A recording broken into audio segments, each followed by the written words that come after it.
Hi and welcome back to my channel. I am Koala and this is my little nook in this end of the universe that we call YouTube. If you're new to my channel, I am a shamanic practitioner. I mainly practice Nordic shamanism, but I'm also initiated into Nustakarpaya and the monarchy rites. And I also practice light language for healing purposes and enlightenment purposes. So, we are here today to continue our journey through the 5 elements of the Nordic tradition. We have covered air, fire and water in previous videos, and today we have reached the 4th element, that is earth. So in this video I will talk about what the element represents, the rune or runes of this element, any tools that I have dedicated to this element or that represents this element, the spirits of this element, getting to know this element, and where in the medicine wheel, the Nordic medicine wheel, that we can find this element. And if you like my content, don't forget to like this video, subscribe to my channel and comment if you have any questions, anything to say.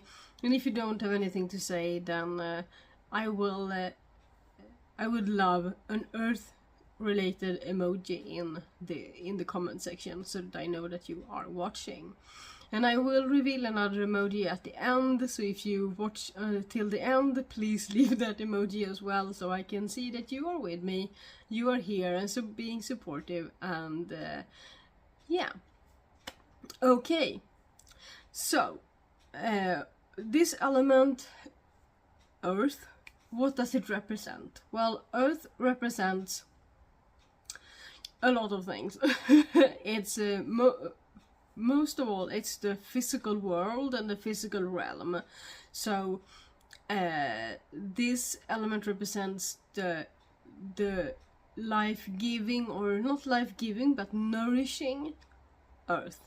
So everything that is nourishment through earth. So the minerals, the vitamins, the meat of animals, the nourishment we get from plants, everything that nourishes and keeps the physical body whole and healthy is represented by this element. But this element is also represents empathy and being a part of something greater that is the earth, and being a child of the earth, and being a child among all the other children. So not just humans, but also animals and plants and rocks and stones, anything. In the Nordic shamanism we have an animistic viewpoint, which is that everything has a soul, and that also extends to the machine people, the stone people, everything and everyone has a soul. When that soul is being born into certain things, that can be a matter of discussion. But this element represents the physical connection that we have to these spirits and to the souls of each individual as well as the collective. So there's a lot of things that is represented by this element, and those are some of them. So what are the runes of this element? Well, the first one is a very obvious one, and that is Bjarka or Berkhana. It is the rune that represents this element of earth, in the fact that it is the Earth Mother's rune. So in the Nordic tradition we don't really separate the earth from the Earth Mother, or the element of earth from the Earth Mother. So we don't separate the soil from the Earth Mother. And this is the rune of that, and this is also the rune of the tree birch, that has a significance and a connection to the Earth Mother and to the sacred feminine. So this is also the rune that represents Svartalfheim, or the home of the black elves in the 9 worlds. And if you want to know more about that, I can link that video somewhere here, so that you can go watch what this has, what connection this has to that. So the other rune is Perthro or Pertra, And this is the mountain rune, or more specifically the cliff rune. So this is the rune of the mountains and the bedrock. For me, it's mainly when I work with bedrock and the stability that we walk upon and that we need. And this is the rune of stability and of principles and of keeping ourselves captive with our own opinions and prejudices. So this is also the rune of the wise ones that dwell in the mountains. It's also the rune of ancient wisdom, and that is connected to the earth through the mountains and the bedrock and minerals. And this is also the rune that represents the minerals like gold and silver and any kind of minerals, and also the dwarves that and the smiths and make things out of minerals such as iron and steel. So in those two runes we both encapsulate the Earth Mother and also working with the earth and shaping and being creative with what the earth has to offer in different ways. So do I have any tools connected to this element? Well, I do. Let's see. First of all, I have this. This is a staff. I'm not gonna untangle all of my... Well, okay, I can do that. Maybe I can do it. If it wants to cooperate. I can do it some. So, this is a staff that I have painted brown. And it has one of these for every direction or every element, but they are all in earth colors. Except for maybe the very red one. I didn't choose that one. It was gifted to me. And you might be able to guess what element this is. This represents. So anyway, it also has some runes at the top here. It has Dagas on this side, and then it has Reid or Raido, and then it has Ur or Urus. And this is if I translate the name that I gave this staff, it will be the staff of the new life. And this is actually a staff that I made when I devoted myself and me being in service to the land and to the element of earth. About 7 or 8 years ago now. I think it was 8 years ago. I took part in a ceremony where we dedicated ourselves and our staffs to a specific element that we would be in service to, and I chose the earth. So this is a staff dedicated to the element of earth, but also the earth as a planet. And then I do have a drum that is connected to both the earth element and the fire element, but she's not here right now. She's absent right now, but I have the drumstick that I use together with her, and they are one. They are connected. I mainly use this drumstick together with that drum. So that drum is from reindeer hide, or has reindeer hide on it, and this is a drumstick that I chose like a moss green for this part, and then there's some feathers that are soon to be gone by wear and tear. And then I have some runes here, and these are the runes As or Ansus, Logu or Logus, and Ur or Urus. And these runes have a connection to the whole of the Uthark, the Uthark as a whole, in that if you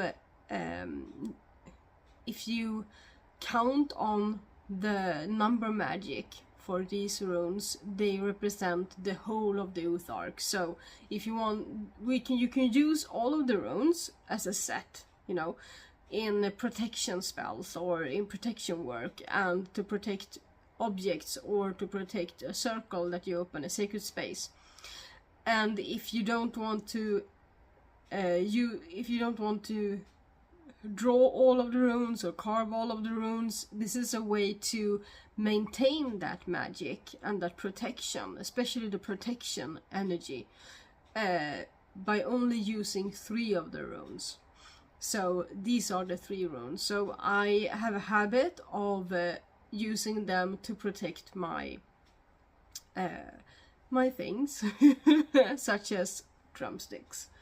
And this is not made by me. I ordered this from a person I know, someone I know, a friend that makes drumsticks, and it's got great sound together with my drum.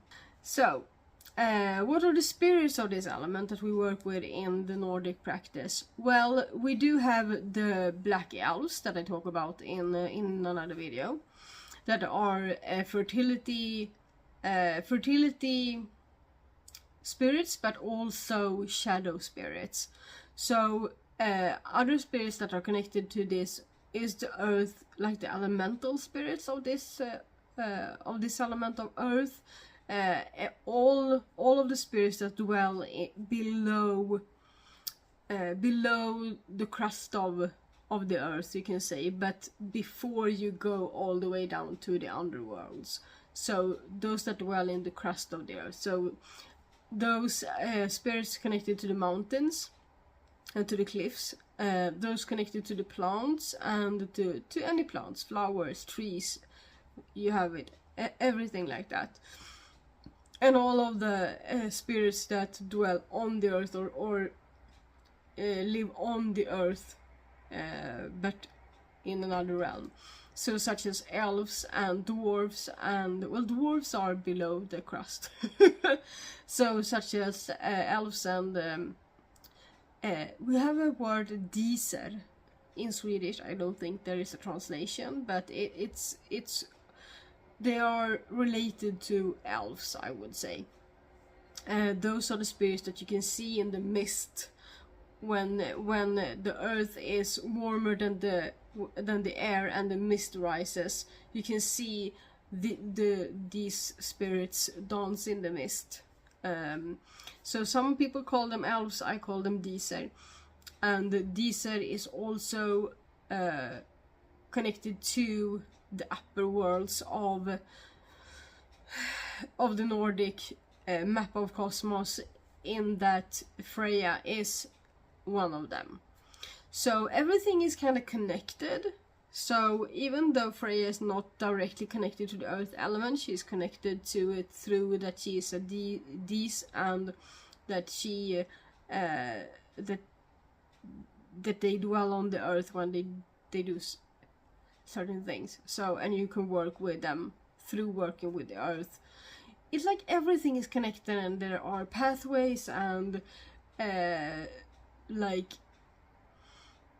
yeah, there are pathways through everywhere. It's all connected. It's a great web, and it's hard to talk about things that are connected to so many other things and try to contain it in like almost a little box, which is what I'm struggling with right now.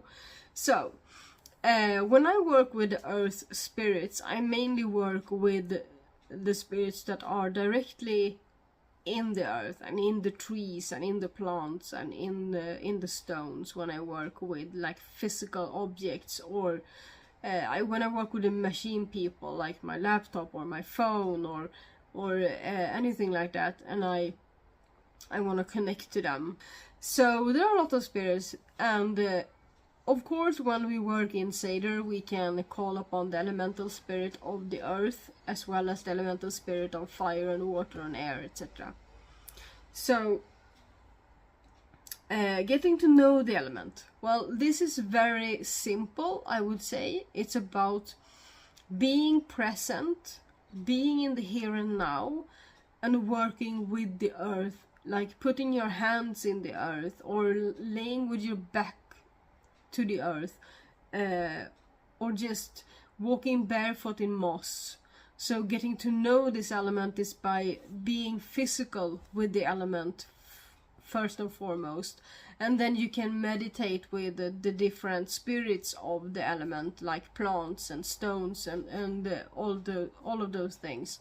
And you can also journey to the different realms that are connected to the earth element, mainly Svartalfheim, or the home of the Black Elves.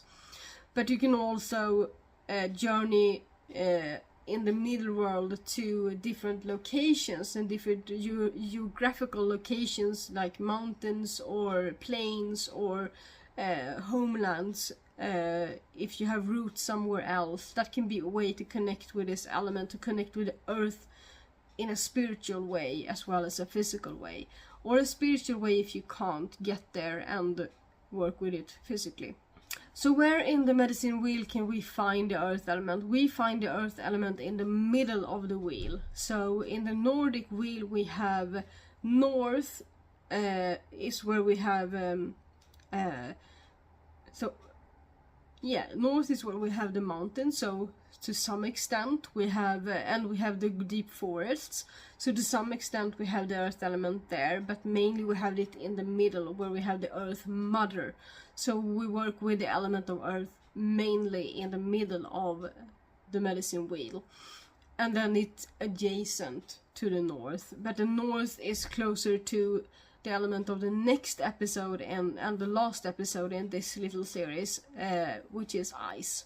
So I will see you in that video, and don't forget to like and subscribe, and if you have gotten this far, please give me a squirrel emoji for our little friend Ratatosk, that is the messenger between the worlds, that run along the tree of life up and down and deliver messages and guide us along our way when we journey. So see you in the next video. Walk in beauty, walk with the earth in harmony. Singing.